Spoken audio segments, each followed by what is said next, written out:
نحمدہ و نصلی علی رسولہ الکریم اما بعد فاعوذ باللہ من الشیطان الرجیم بسم اللہ الرحمن الرحیم۔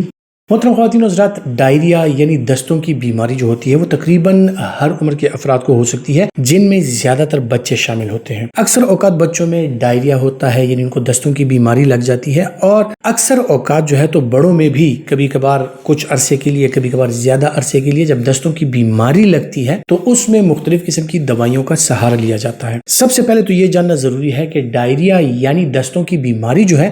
ان کی وجوہات کیا کیا ہیں۔ زیادہ تر یہ وائرل انفیکشنز کی وجہ سے ہوتی ہے، کبھی کبھار جو ہے تو آسموٹک ڈائریا کہا جاتا ہے، کوئی اریٹنٹ چیز آپ نے کھا لی اس کے ساتھ گیسٹرائٹس اور اس کے ساتھ جو ہے تو ڈائریا ہو جاتا ہے۔ چھوٹی عمر کے بچوں میں اکثر اوقات جو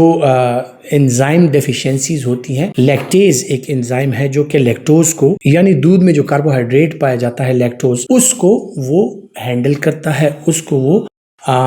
ہضم کرتا ہے۔ تو جن بچوں میں لیکٹیز ڈیفیشنٹ ہوتا ہے ان میں اکثر اوقات دودھ کے ساتھ ڈائریا ہو جاتا ہے۔ پھر بڑی عمر کے لوگوں میں بھی ڈائریا ہو سکتا ہے، لیکن آپ کو فرق صرف اتنا کرنا ہے کہ ڈائریا وائرل کاز سے ہوا ہے یا بیکٹیریل کاز سے ہوا ہے، کسی دوائی کی وجہ سے ہوا ہے، یا کیا ایسے ایشوز ہیں جن کی وجہ سے ڈائریا ہوتا ہے۔ تو ہر ایک ڈائریا کے روکنے کے لیے آپ کو اینٹی بایوٹکس کی ضرورت نہیں پڑتی، ہر ایک ڈائریا کو روکنے کے لیے آپ کو جو اینٹی ڈائریلز ہیں ان کی ضرورت نہیں پڑتی، یعنی اینٹی ڈائریل کے نام سے بہت سی چیزیں ایسی مارکیٹ میں اویلیبل ہیں جو کہ آپ کی گٹ موٹیلٹی کو سٹاپ کر کے آپ کے ڈائریا کو روک لیتی ہیں۔ اگر خدا نخواستہ انفیکٹو ڈائریا ہو تو ایسی چیزوں کا اگر آپ استعمال کرتے ہیں اس کے ساتھ جو ہے تو آپ کا پیٹ سوج سکتا ہے، آپ میں جو سیپٹیسیمیا ہے اس کا شکار ہو سکتے ہیں، ڈائسینٹری کا شکار ہو سکتے ہیں، جو آنتیں ہیں ان میں زخم آ سکتے ہیں اور آپ کی آنتیں جو ہیں وہ سوج کر اور وہ پھول جاتی ہیں، گیس سے بھر جاتی ہیں اور آپ کا پیٹ جو ہے وہ پھول جاتا ہے۔ کچھ چیزیں ایسی ہوتی ہیں جس طرح کہ کسی بھی بیماری کے لیے آپ نے اینٹی بایوٹکس کا استعمال کیا، چیسٹ انفیکشن، گلے کے انفیکشن، کسی بھی چیز کے لیے آپ نے سپوز اینٹی بایوٹکس کا استعمال کیا، اس کے بعد آپ کو اینٹی بایوٹک انڈیوسڈ ڈائریا ہو جاتا ہے۔ خصوصاً جو براڈ اسپیکٹرم اینٹی بایوٹکس ہیں ان کی یوز کے ساتھ اکثر ڈائریا ہو جاتا ہے۔ اور وہ ڈائریا کیوں ہوتا ہے؟ اللہ تعالیٰ نے جو گٹ ہے، جو آنتیں ہیں، خصوصاً بڑی آنت جو ہے، وہاں پر بیکٹیریا کی مختلف ایسی کالونیز ہیں، ایسی قسمیں ہیں کہ جو آپ کے گٹ میں رہتے ہوئے آپ کے نارمل جو ہاضمے کا نظام ہے اس کو برقرار رکھتی ہیں۔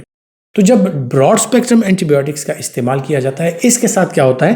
کہ اس کے ساتھ جو آپ کا نارمل گٹ فلورا ہے، جو کہ آپ کے فرینڈلی بیکٹیریا ہیں، جو کہ آپ کے ہاضمے کے نظام کو بہتر بنا رہے ہیں، وہ بیکٹیریا بھی ختم ہو جاتے ہیں اور اس کی وجہ سے آپ کو مختلف قسم کی چیزیں اس طرح کے ڈائریا ہو سکتا ہے، یا بعض لوگوں کو گیس کی پروڈکشن زیادہ ہونے لگ جاتی ہے، بعض لوگوں میں فنگل انفیکشنز ہو جاتے ہیں گٹ میں، کیونکہ یہ فرینڈلی بیکٹیریا جو ہے یہ آپ کے گٹ کی پروٹیکشن کے بھی کام آتا ہے۔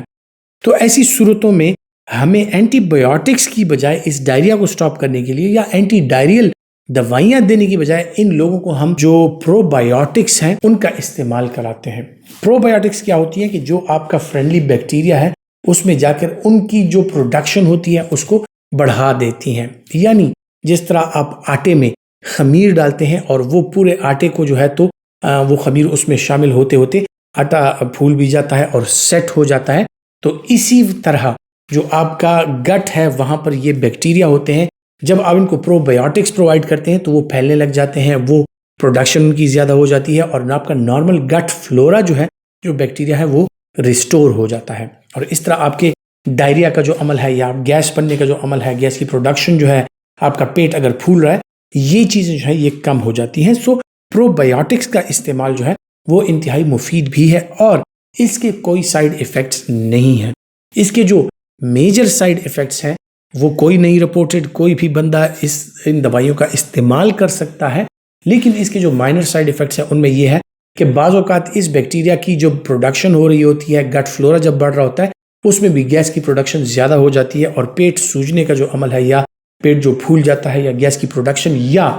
فلیٹس یعنی ہوا کی جو پیداوار ہے وہ زیادہ ہو جاتی ہے اور یہ تکلیف آپ کو ہو سکتی ہے۔ ادروائز یہ بالکل پرو بایوٹک سیف ہوتی ہے، آپ بیمار بندے کو بھی دے سکتے ہیں، آپ صحت مند بندے کو بھی دے سکتے ہیں، اپنے گٹ کا جو بیکٹیریا ہے، جو فلورا ہے، اس کو برقرار رکھنے کے لیے کوئی بھی بندہ اس کا استعمال کر سکتا ہے، یہاں تک کہ جو شیر خوار بچے ہوتے ہیں جو فیڈر وغیرہ لیتے ہیں ان کو بھی آپ یہ پاؤڈر جو ہے تو پانی میں ملا کے اور ان کو فیڈر کے ذریعے فیڈ کرا سکتے ہیں۔ جو بڑی عمر کے افراد ہیں، مختلف قسم کی دوائیاں لے رہے ہوتے ہیں، ان میں بھی یہ ہوتا ہے کہ ان دوائیوں کے ساتھ اگر ان کا پیٹ خراب ہوتا ہے، ہاضمہ خراب ہوتا ہے، تو ان میں بھی پروبیوٹکس استعمال کرا کے آپ ان کے پیٹ اور ہاضمے کے مسائل جو ہیں وہ دور کر سکتے ہیں۔ امید کرتا ہوں کہ پروبیوٹکس کے حوالے سے اور ڈائریا کے حوالے سے جو معلومات میں نے آپ تک پہنچائی یہ آپ کے لیے فائدہ مند ثابت ہوں گی، اور اگر آپ سمجھتے ہیں کہ آپ کے لیے فائدہ مند ہے تو یہ ویڈیو پہلے لائک کیجئے، پھر زیادہ سے زیادہ شیئر کر کے دوسروں تک یہ معلومات پہنچائیں۔ اپنا بہت سا خیال رکھیے گا۔